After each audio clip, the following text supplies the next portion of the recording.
going on, American truckers? How's everybody out there doing today?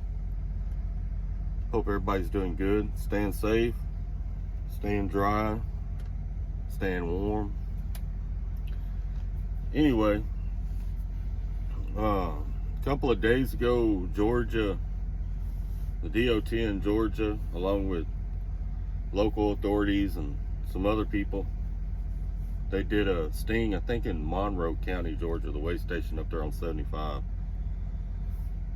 Well, I wouldn't call it a sting. They did a checkpoint. Basically running drivers through. If they had any suspicions they were under any influence of drugs or alcohol, they did a sobriety test on them. If they failed it, they went to jail and their truck got towed or impounded. I think they got 3. According to the article I read, they got 3, I believe. 1 alcohol and 2 people suspected to be under the influence of narcotics. Look, people, we knew that was coming. When they legalized pot, we knew that was coming.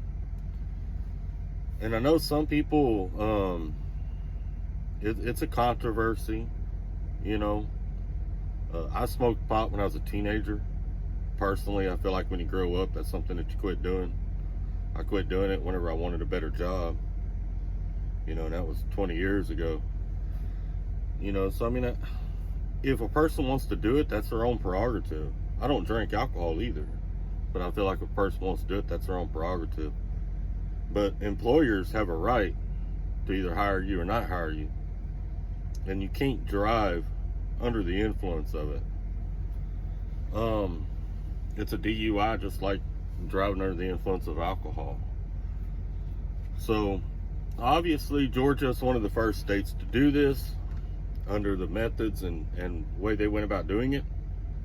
We already know the other states are going to follow suit. It's going to become something that's happening more often. I fully expect California to kick that in gear.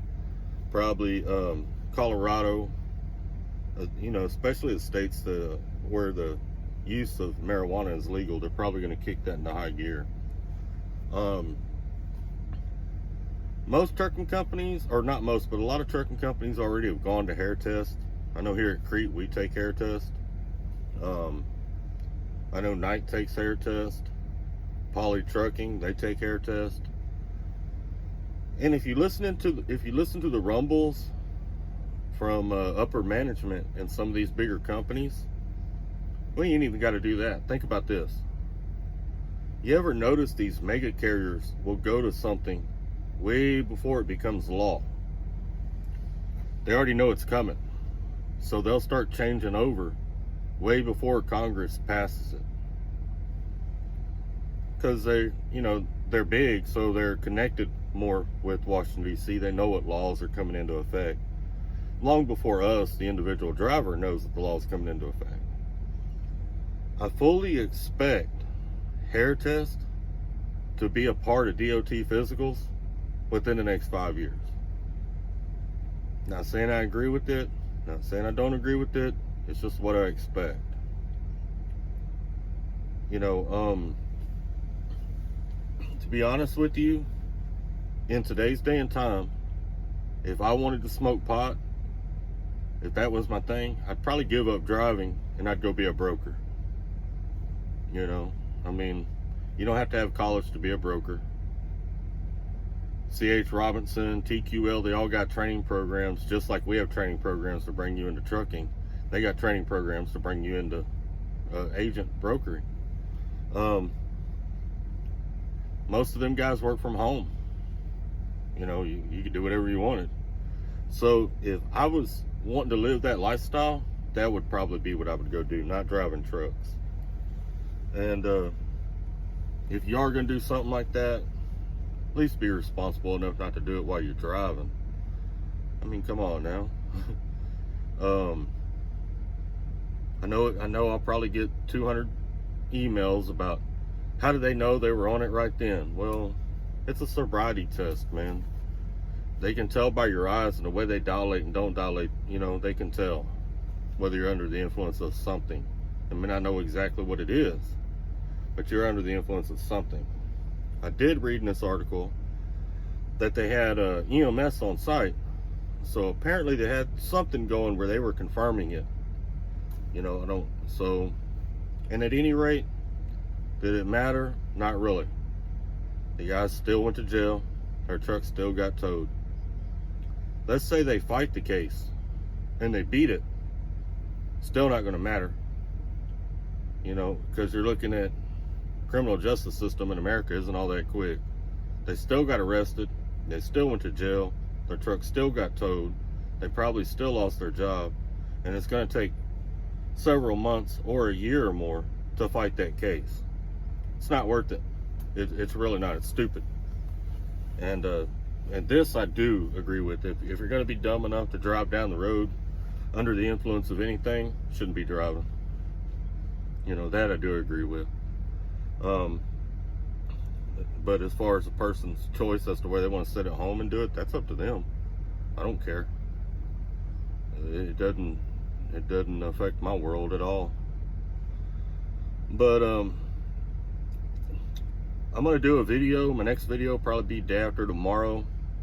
I got it coming up. It's gonna be automatic trucks versus manual trucks. I'll do a video on that, comparison of the two. I've been driving since way before automatics were thought about, you know, so back in the old days, that's all we had were manuals. But I want to do a comparison on both. I'm in an automatic now. You know, I'm just going to compare the two. And if you come to Crete, we are an all automatic fleet now. Now, if you buy a truck from Crete, more than likely it's going to be a manual because it wasn't that long ago that we swapped over. Also going to get into a little bit of where I came from. You know, I did a video on from crime to trucking.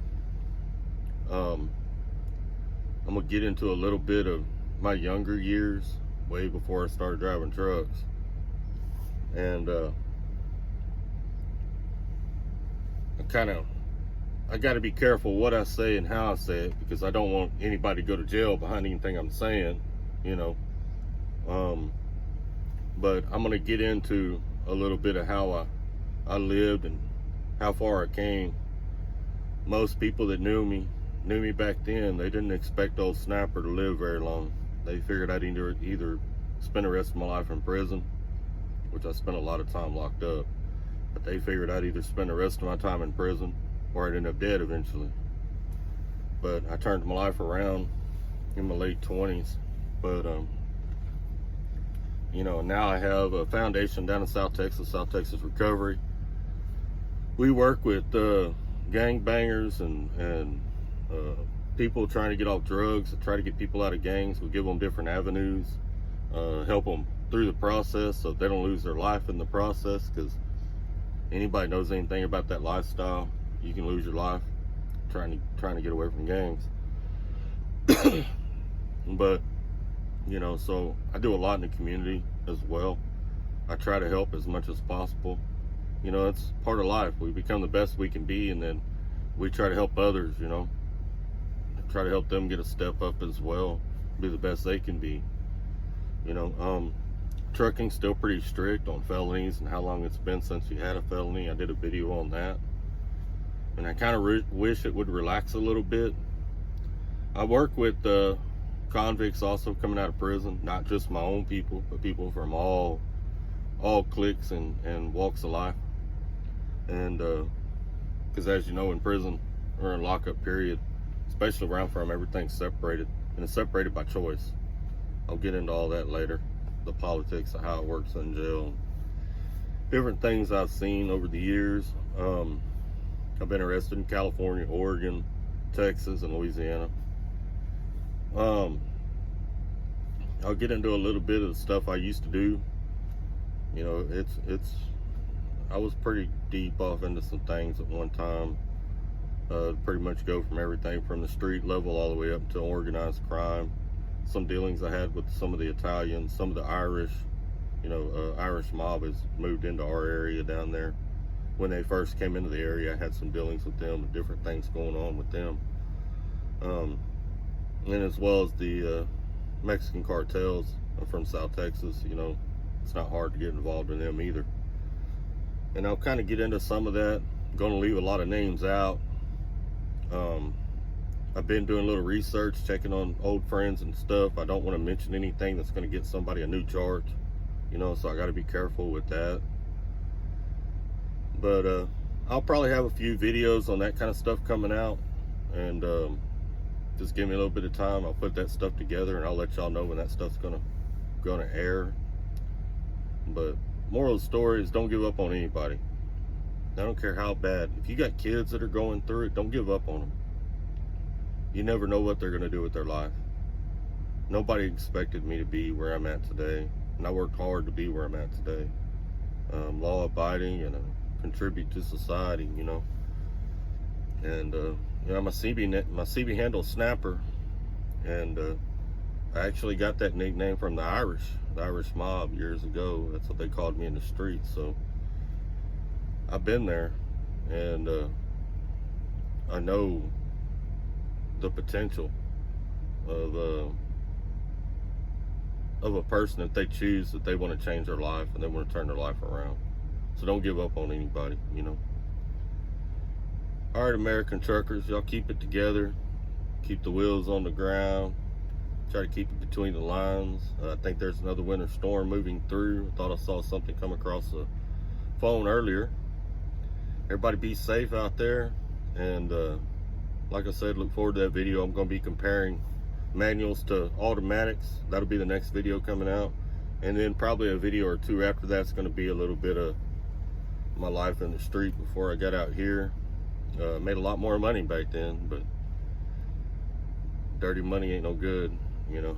But anyway, y'all take care, stay safe, and keep trucking.